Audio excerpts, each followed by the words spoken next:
I think the people that I get to work with day in, day out, the culture from the top down. We're a God-fearing, God-honoring company. He has blessed us, and to work in a place like that day in, day out is truly, I think, an exception in our country. I wish we had more places like that. Okay, let's go ahead and call this meeting to order, and we'll turn it over to the city manager to go through our very brief agenda. Thank you, Mayor. We'll move through the agenda pretty quickly, and then we'll listen to Mr. Rod Tweet talk about the 2012 Park Master Plan, make a few points there, and get your input and suggestions, and possibly bring that forward for action at a later date. First item on your agenda, approval of the minutes of the meeting held last week. Any comments, questions, corrections? Good. Hearing none, move to item number 2. This is a rezoning.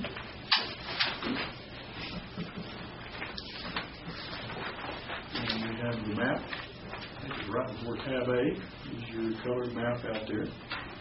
This is for more residential lots. Another sign that things are moving. Changing from Ag District to Residential District 1. And 23 is where that school is. That's out there. That helps you kind of place that. Mr. Shaw?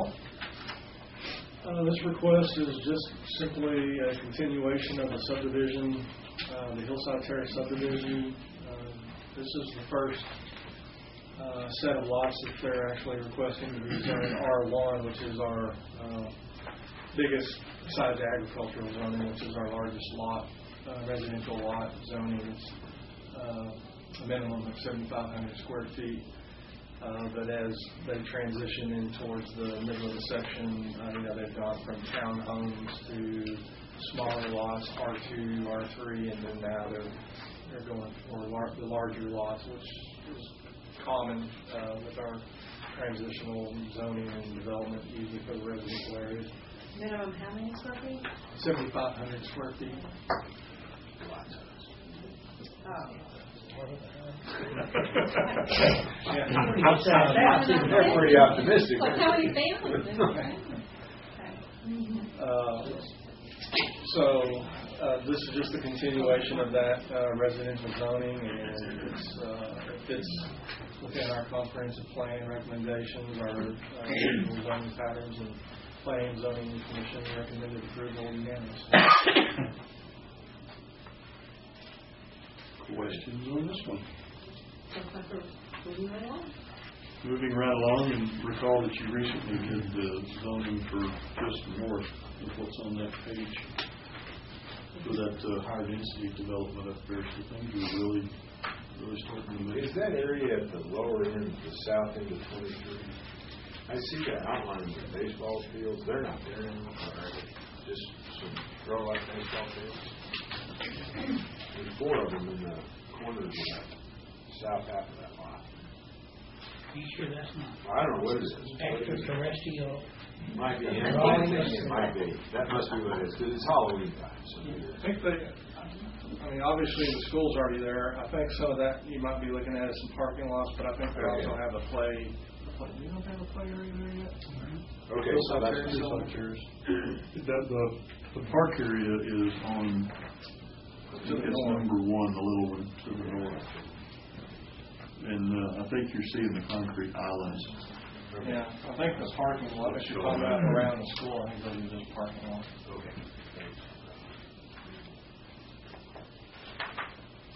Okay, appointments, boards and commissions. First board, airport board. Thought we had 3 for you here, and then one of the potential nominees is going to be unable to serve. They don't live within the city limits.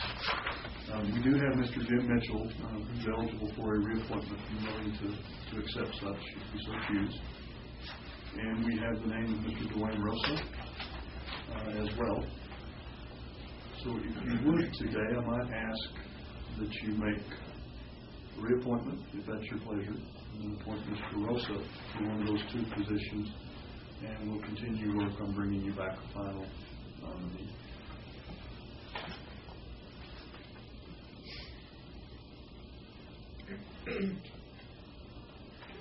You just want to replace Robert Handel with Wayne Russell? I think that would be appropriate, yes, ma'am.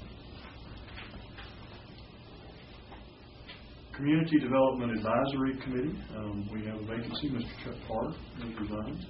This would be a two-step, should you be so willing. The first would be to appoint Mr. Lowe Van Pham in place of Mr. Parr, L-O-V-A-N P-H-A-M. And he's an engineer over at Western Builders. And then the second step of your two-step would be to take Mr. Bill Bandy and just nominate him as the chair. He's a current member, so that's not a new appointment. Just moving him to the chair's position. And that keeps your Community Development Advisory Committee square with the appropriate representation by geographic district and everything else. And you become the chairman of the committee members. You do, yes, sir.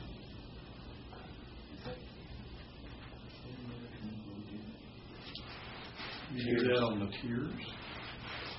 You do that on this. We did that on the red light. Red light. Yes, we did. Is the hospital board? Hospital district chair? That's from the members. Just a couple. Very few. And is it by, is that by charter or routine? I don't have a good answer. That committee goes back 30 years. I know, I was wondering if that's written somewhere, or we just have to do it. The Community Development Advisory Committee is geographic, some by the target area, and then some by the 4 quadrants of the city. So when, in the 70s, when we were putting all of that together, not that I was here, but the idea was to put a chair that didn't, represent a particular quadrant or area of the target. Okay. So it's by quadrants, geographic area. Are those two different categories, quadrants and geographic area? Those are the same. The same. Four quadrants of the city. And how many at large? There's a emphasis on the target area residents as Yes, well. and within the target area there are 2 from each area. So you've got 4, and then the target area which overlaps part of and then the chairman at large. Chairman's at large. And they can be from any of the quadrants or target area or whatever. I got you. And I guess that Lowe and Chuck are the same target area. They're the same geographic quadrant.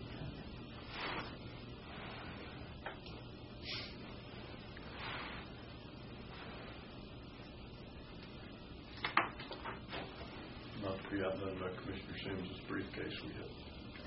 I have them in my briefcase. If I need No to doubt. use them. No doubt. Nobody asked for it. Because I have them all back here. I know. But I'm not near as talented or as young or as inexperienced. Fair if we could, I'll move right along. Traffic signal enforcement committee. Would you get control of this inside? Yes, sir. Moving to the next committee, Photographic Traffic Signal Enforcement Committee. Mr. John Jenkins, architect with Lavin Associates, has agreed to serve on that committee. Should you be willing to appoint, and would note that this one would actually be Commissioner Escajeda's appointment. It is a separate appointment. So yes, Commissioner, I would ask you if that's a suitable appointment. Yes, I already said yes. Okay. Next one would be Zoning Board of Adjustment. Recall recently we took an existing alternate and moved him up to the full board position, creating one vacancy. There was one prior vacancy. So we had 2. We have 2 names to recommend to you, both of whom have been contacted and willing to serve. Dr. Ryan Brewer, I guess that would be appropriate to be Ryan Brewer, DDS, and Mr. Barry Lynch, Lynch.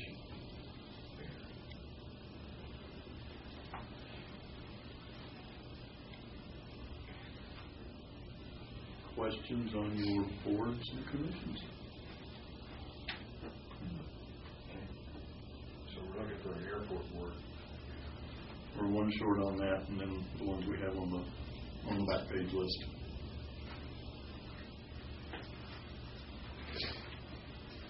Okay, consent agenda this time could have easily been just another standalone. We have only one. Purchase of the material that's used in our crack sealing program on the city streets. And as you can see, we buy quite a lot of that. This is the one that we have to buy on the market, so those are done through an RFP. And our price floats as the price on the market floats. Price is up, ours is up. Price goes down, we receive that benefit. Now, those prices have been down for the last couple of years, but we went through a period about 4 years ago where we were having to literally buy these on the spot market because nobody could honor the price. So this indexed method of doing that is, I think, much better. Interestingly enough, we will manually place 60,000 gallons of that over the course of the year. It means we're doing a lot of work, but the streets have a lot of cracks. Both. Any questions on your agenda for today? I need to see if we got that domestic violence proclamation out there. Because we made one. We did one. But I'm not sure if they've got it out there if we signed it. Storage. We will find out. Rita? Well, we have a special award for her.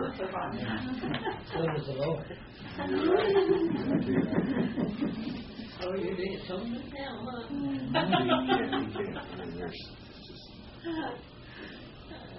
Now we've been married how long? 55 years. 5 years. Back in August. August the 8th.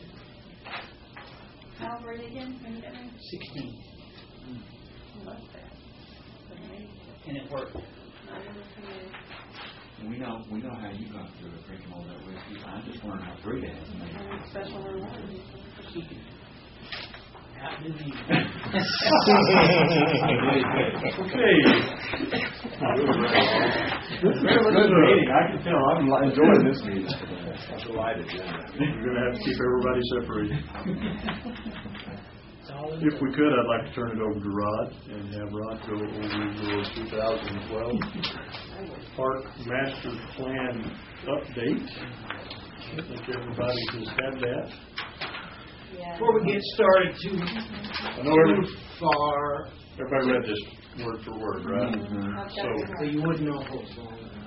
So everybody knows that the figures I corrected it. we got the wrong. Well, we have corrected those for you. So you have new pages. There's no substantive change, but it corrects that, and then a correction on a couple of the acres. They're in order and labeled a page number at the bottom. Typically, No, you don't have to put them in right now.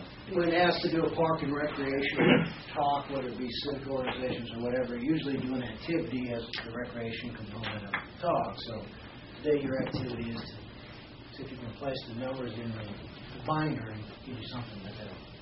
I want to see. I'm good. Can you see? Yes. Can you see? This is going to be a real broad brush swoop at the master plan itself. The master plan, we'll get to the history of it, but this is the third update that we've done, I guess, in recent times. We did a 2004 update, a 2008 update, and a 2012 update. So this is just a broad overview of it. Obviously, the nuts and bolts and details of this are in the reading. This is the first time, because the timing was such, we incorporated Chapter 5 of the Comprehensive Plan, which has been a fantastic document. If you read that last section, from a mapping perspective and from a coverage perspective in our park system, that covers it pretty good. It was fantastic. You guys did a great job on the comprehensive plan, which aids us in our park master plan. Obviously, our mission, and we want to stay true to our mission. It's on the front there. Enhancing the quality of life of Amarillo citizens through quality parks, programs, and people.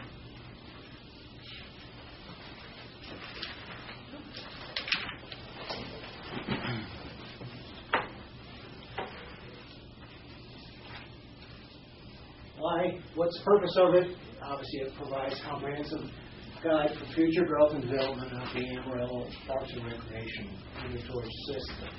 Recommended updates every 5 years, and we talked about the most recent updates in 04 and 08 and now again in 12. Recommendation 5 years, and a lot of that is established through Texas Parks and Wildlife. When we were able to apply and acquire grants, you have to have an approved Park and Rec master plan on file with them in order to get consideration for any grants. Unfortunately, in the last 2 years, because that little pot has kind of dried out based on the Texas legislature, we've not been able to do that. However, we still need to move forward with our plan as relates to a current updated version of this plan, so when the time comes that we certainly can move that forward from a grant perspective. But we certainly need a comprehensive guide for our future growth.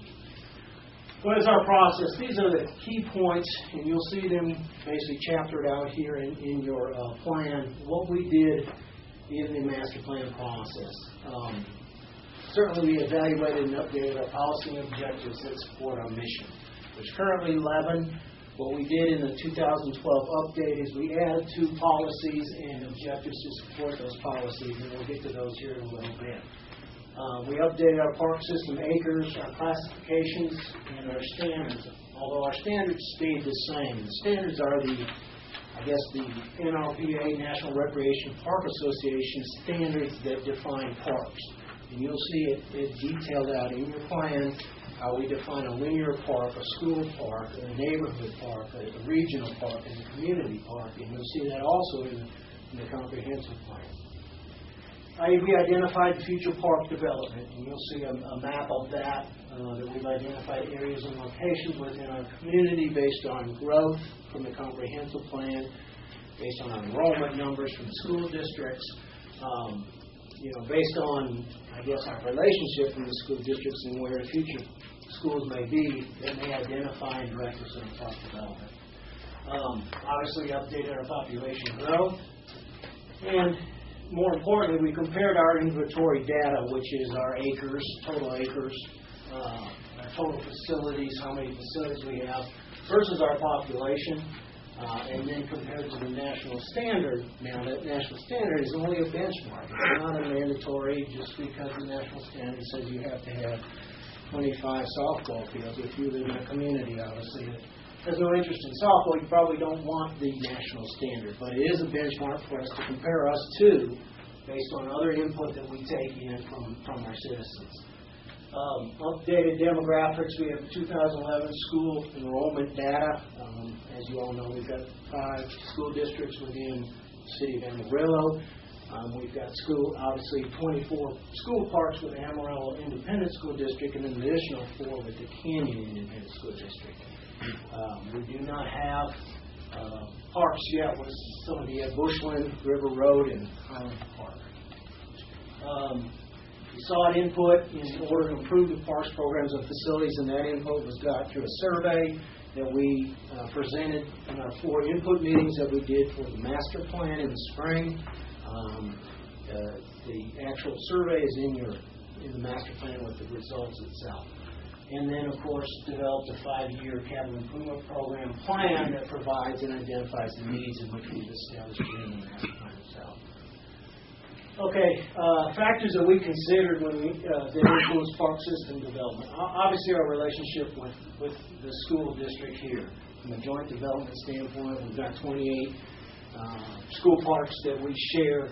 Obviously, parking, and they use our play structures for recess and that type of thing. That's a very important relationship that we need to continue to massage, because it is important as a school district goes down the road for their school development that we can somehow work with them to develop future school parks and that type of thing with shared facilities.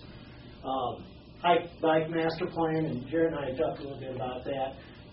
We did a revision in 2010, however, it was not officially adopted. The last one we adopted was 2003.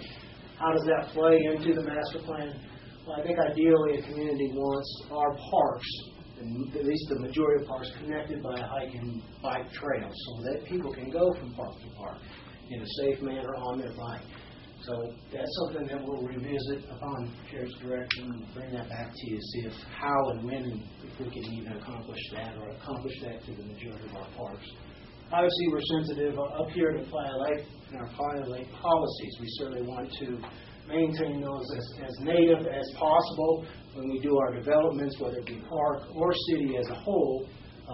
And a perfect example is the Greenways Park, and we preserve that Playa Lake there as part of our developed park system. Needs assessment is basically what does your community want? I mean, we've got to identify what our community wants, and that comes through good communication with our customers. And it kind of goes back to the need for certain facilities. What does the community really enjoy doing? I can say that in Amarillo, adult softball and adult volleyball is outrageous. We are the regional provider. We've got large, overall league numbers compared to cities in the Metroplex. And I don't have an answer why adult volleyball is so popular out here. We're on 800 teams, 200 teams per season, 4 times a year.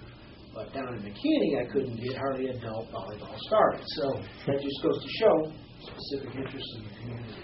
And then park redevelopment. This does influence our plan. We have an aging park system, and we need to address that. But we have components of an older park system that can be used to meet current need. And the example would be, number one, the Thompson ball fields. The 2 fields that were out there were originally baseball fields with a fence at 400 feet. Well, no one used it for 3 years because we didn't have adult baseball.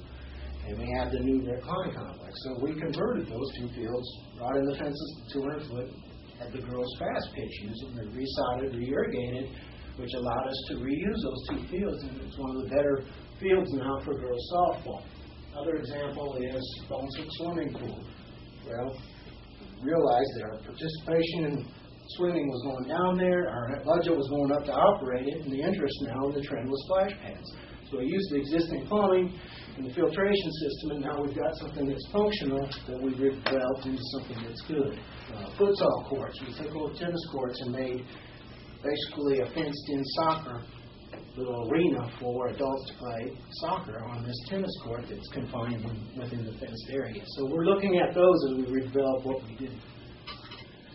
Current policies, and I'm not going to go, these are the 11 current policies that we have. We had adopted in 08. There are policies along with some objectives to meet those policies, and certainly that's the foundation of this document, is we got to stay true to our policies and which we've identified here. Continuation of that. These are the 2 new policies with the supportive objectives that we want to bring to this 2012 plan. Number 1, to develop a comprehensive water conservation plan for all public parks and golf courses. Well, how do we get there? Well, we replace cool season grasses with warm season Bermuda or drought-hardy turf grasses, and we've done that. We did that to 11 different locations this past year: Rondale, Oakdale Park. The mayor, when we went on a park board tour, went by Oakdale, and you've seen how we've redeveloped and reestablished that. So in the future, it should require less watering as we move forward. Again, designing and install state-of-the-art computerized irrigation systems. Those are the new electric irrigation systems compared to the hydraulic systems that we're replacing. That certainly, when one of the tubes is breaking, we lose a lot of water from that perspective. Design and install water-wise landscapes to reduce water usage, and you see a lot of that. We continue not only to go into existing parks with those designs, but future parks certainly we want to incorporate some type of design like that. Second policy that we would like to add: develop long-range golf master plan for public golf courses. This long-range business plan, our goal there would be to close the gap between expenditures versus revenues, and that's something we're going to take a long, hard look at as we look at future golf operations.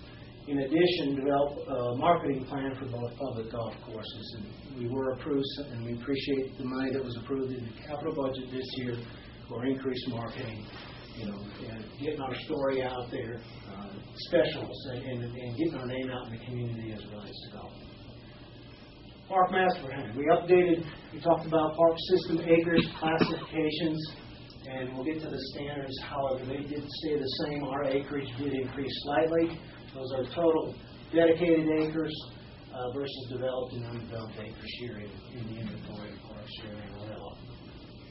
A change that you'll see in this plan, we reclassified Amarillo Athletic Complex, where the Rick Klein baseball fields are located, into more of a regional park. It was classified in the 08 plan as a community park, and partly that was because of the total number of acres we have out there, close to 500, and the intent in which we have for that as potentially a youth sports complex. So that obviously would be some type of regional classification. Ron, can you please keep that red light thing down? Oh, I'm sorry. Thank you. It's okay. No, that's fine. Thanks. Thank you. Keep fitting me in there. All right. Current standards for Amarillo parks, and this has not changed from 4, 8, or 12. This is our defined park types.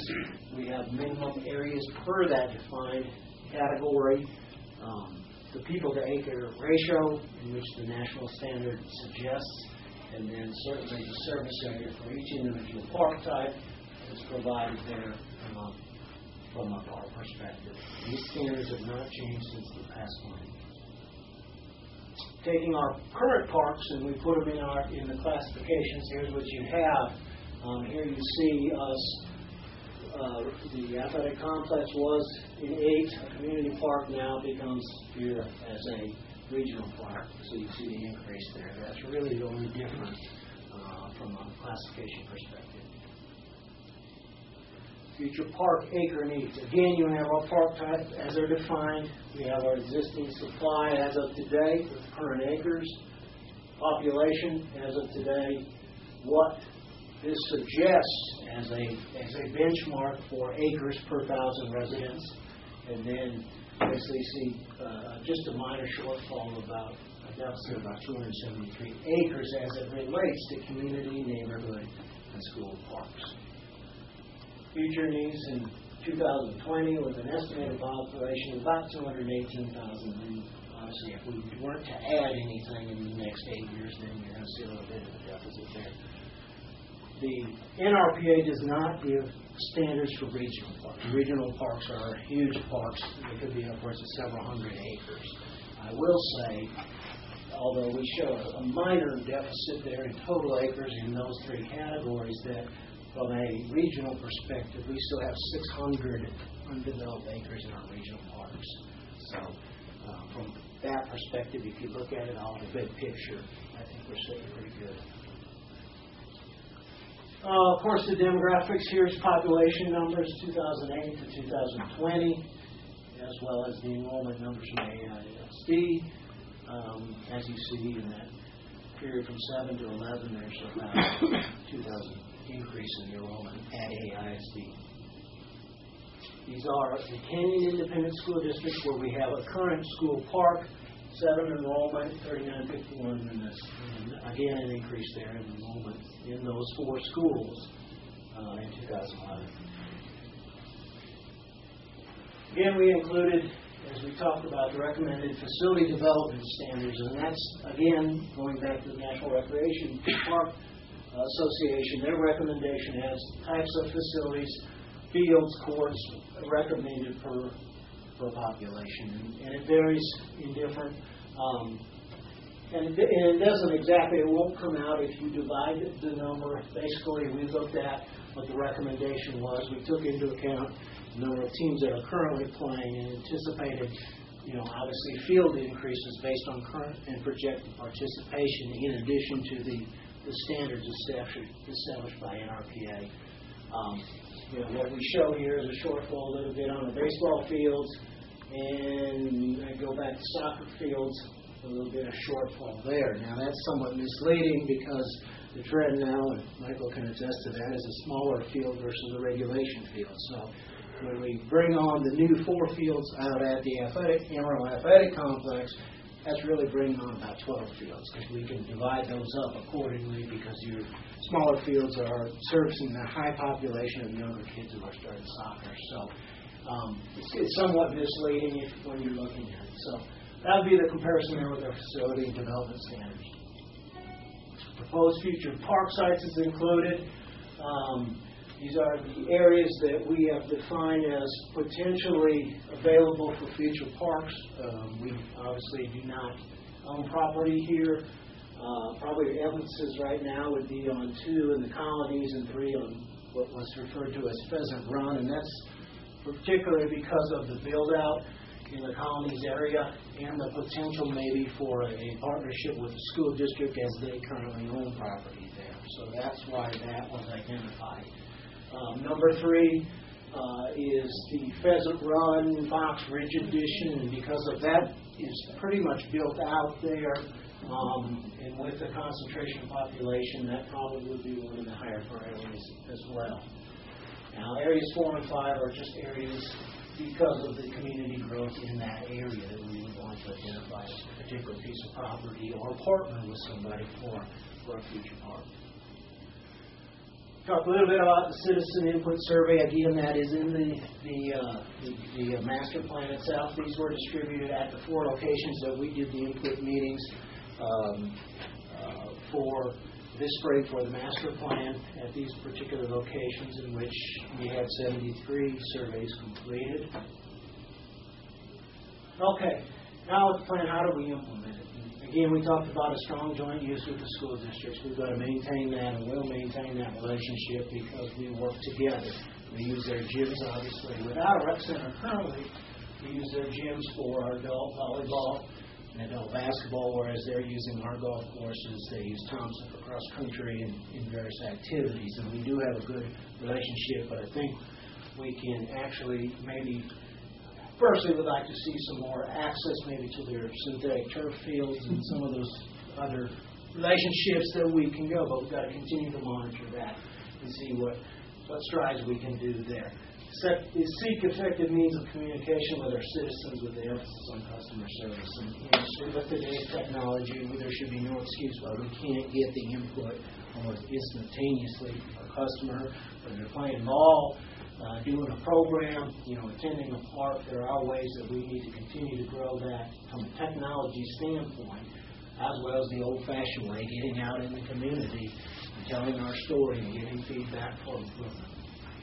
Continue to seek funding, public and private, and to do our developed areas that aren't currently served by parks, and certainly for the expansion of our programming. And my predecessor, Officer Larry, was very good at partnerships with community, private individuals, and organizations, grants.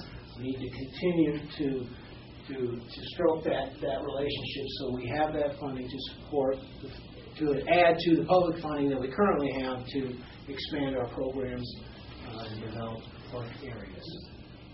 Seek out conservation of Amarillo's natural resources. Certainly we want to preserve and conserve these waters, trees, native habitat, wildlife. It will certainly be an emphasis for us with this plan.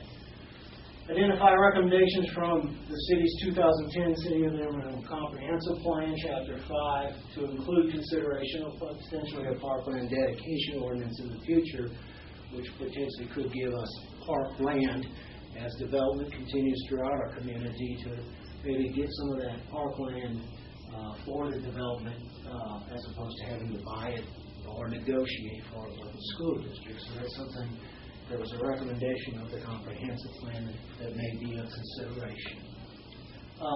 Renovate and update existing parks and athletic facilities to reflect the needs and interests. And we talked a little about how we're going into our older parks, and we're changing around the purpose for some of the facilities for different types of uses and current trends, and we'll continue to do that. Our focus this year with our capital improvement budget was to get in our parks and to really look at some of the details and fix the broken water fountains and add benches and do the little things that we think are real important and really make a difference for those that live in and around that park. And last of all, implement and maintain a realistic 5-year capital improvement plan that supports what we want to do and what we want to accomplish. And these are just, since our 2008 master plan, the last 4, actually almost 5 years, these are some of the projects that were completed, hopefully sticking to our mission statement that we have improved the quality of parks, programs, and people. So some big projects, and again, some little ones that really made a big change in a park or a park facility. So, and we've got them all over.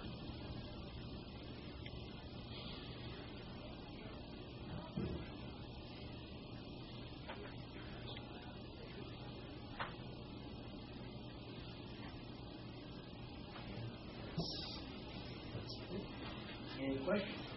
I just want to comment that I've seen substantial improvements. I was on the commission before. Your staff and everything has done substantial things to improve our parks. Obviously, we had some heavy some challenges with water and other things, but I was very pleased to see the deal about updating the systems because I think to a degree we've neglected that. It's a cost that's there. It's in this day of technology, what we put in 50 years ago just isn't sufficient.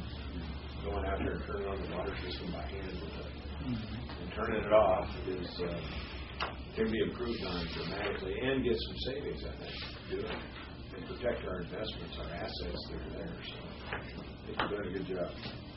I just have 4 questions. First of all, I want to say that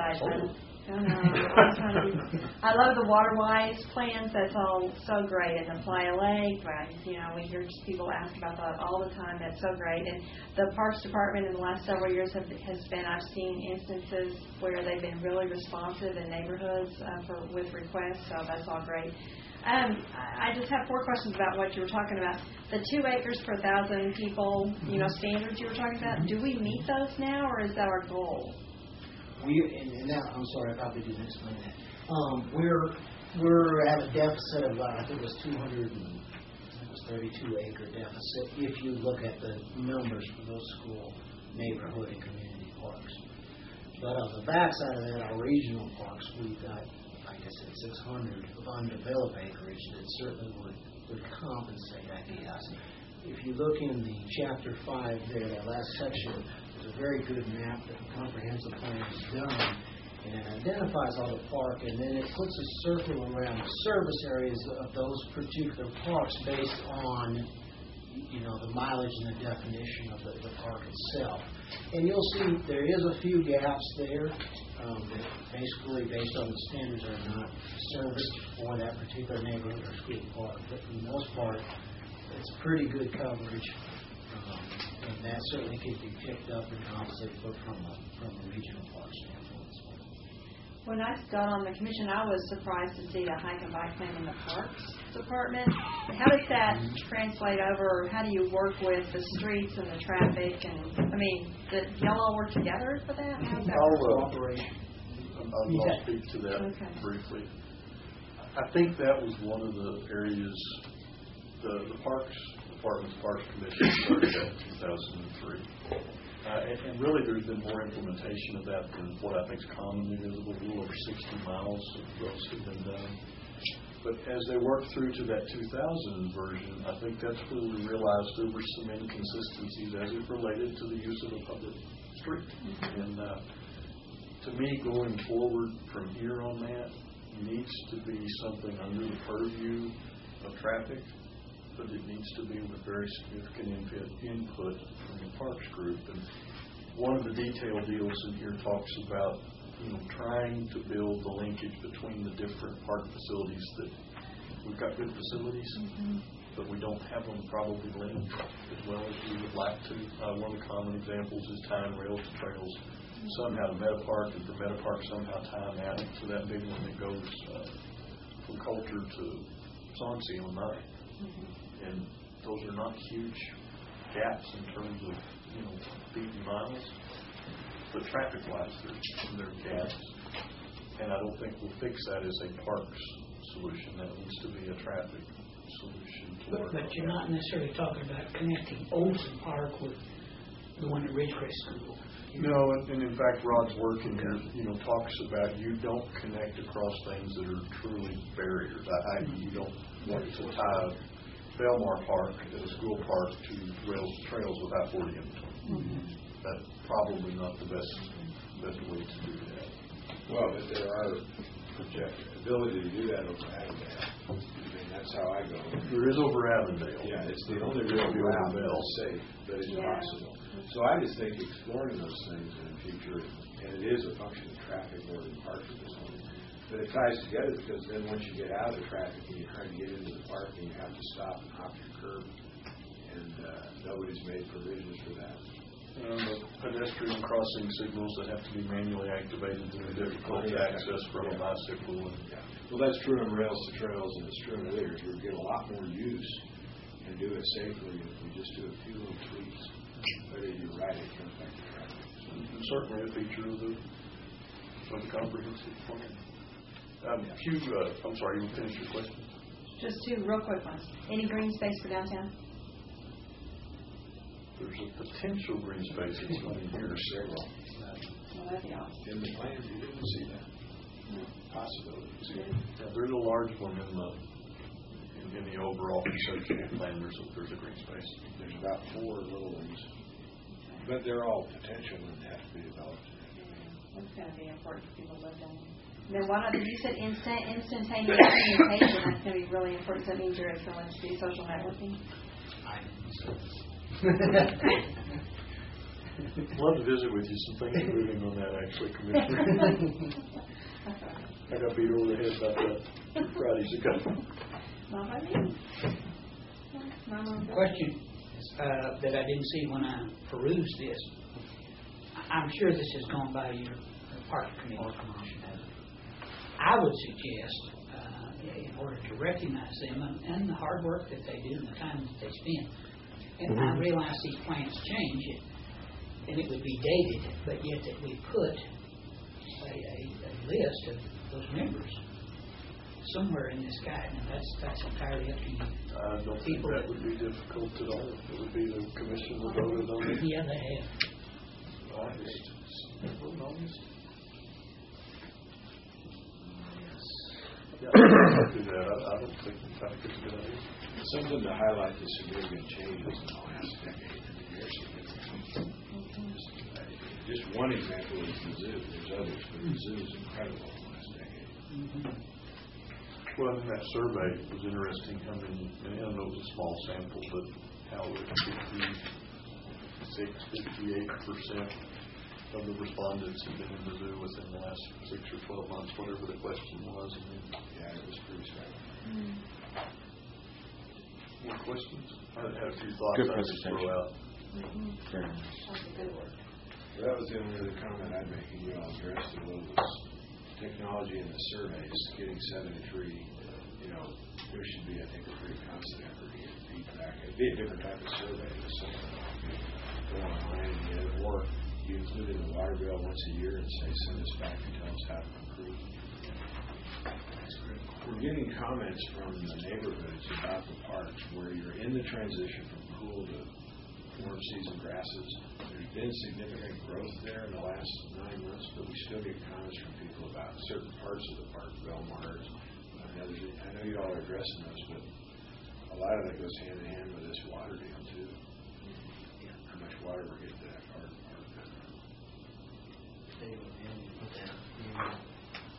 Areas under construction, renovation on the website or something, so there's some reference to what's actually going on, what should be going on. Even a sign on the spot that you can sit here, and then when you move on to the next park, you can take that sign and put it there. It's a work in process. Good idea. Because when we did the tree dedication at Lawndale last year, I was really concerned with what I saw, and I've gone back 3 or 4 times this summer, and it's dramatic, the difference. There was no place to put out a blanket and sit your kids down and have a picnic. Now, the whole thing is just, in Thompson Park, the difference between when we planted the trees early in the spring and now what it is, it's significant. But I think that's a great idea, is move the sign. And Rod's got several that he's prepped to do, but you need to wait until certain seasons to do them. And put the notice up there. We didn't forget this. We'll be here October. And maybe specific to half of the park, because we've seen where some Belmar half of it's decent, the other half isn't. Same thing's true in West Hills. The other part of it isn't. Just this section is being redone. Good work. Thank you all for saying. You talk about the age of the park system. The oldest school park that we have, that we're still using, still maintaining, was opened in 1921. What age is there on the oldest irrigation system? 50 years? There's probably irrigation systems and components that are every bit of that. Thompson still has a lot of the big hydraulic drive because it's watering a huge area. But nonetheless, some older systems. You have those neighborhoods that we need to get in with the small parks. We appreciate y'all's support this year. If you'll think back to your just approved capital budget for parks, a vast majority of the funds dedicated this year are for getting into those existing parks and upgrading them, updating them, adding some of the small amenities. And I went to one of the focus groups that they did on this, and it shows in the survey too. What you heard was little stuff. You built a gigantic playground. It's great. 40 kids are out there, but you've only got 4 benches. We need more benches for the parents to sit on. That was a specific item in the capital budget this year, to be able to do that. Parks have always fought well for their capital money, but it's like everything else we do. You've got to go where the needs are. I think you'll see continued interest in the future. You saw the major shortages in our recreational facilities, which today would be soccer, which is easy to get to, relatively easy to get to, and then the various different types of ball fields. We've got a pretty big deficit there that we'll need to look towards in the future. Thank you, sir. Good job, Ron.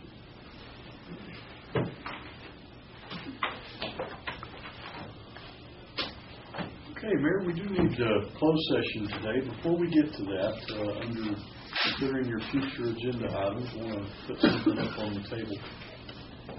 The city's been invited to apply to the Texas Water Development Board under the deems the drinking water revolving, the drinking water state revolving, DWSRF. Submit an application for a project that would connect your Osage water treatment plant directly to your Arden pump station. If that's something y'all are willing to consider, we'd like to prepare that as a resolution and get it back to you. It's favorable money. The first part of it would really only be a design deal, which is the minor part of the expense, but it sets you in a preferential position if then you choose to come back and look for the construction. Is that something? Yeah. Okay. Dean tells me they've dropped the bonus. It's 10-year money, and it's 125 basis points off market. It's still a heck of a deal. We got 20-year at 200 basis point discount, and we did Potter County. But the rates are lower now. The rates are lower too, so it'll be a real low rate. Yeah, 1.25 off that.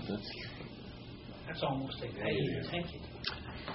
Yeah, and again, if we can get our design done quickly, that would position us for the real capital money. Well, probably 2 weeks, Dean? Maybe next week. Yeah, no more than that. It's first come, first served, so we got to get moving. Well, we've been moving, but Get us. Well, we'll get that tied up and have that coming. I think your annexation policy change will be ready for next week. And consideration of the tax abatement out of Senate reports. Those on it. The resolution to change your annexation policy. The other was a tax abatement at Senate report. Yeah, that one. Commissioner Sam and the mayor were interested. Commissioner. This Commissioner Sam? No, the other one? Eve. Yeah. With that, we could have a closed session. Jim, I have a question for you. Commissioner calls a closed session.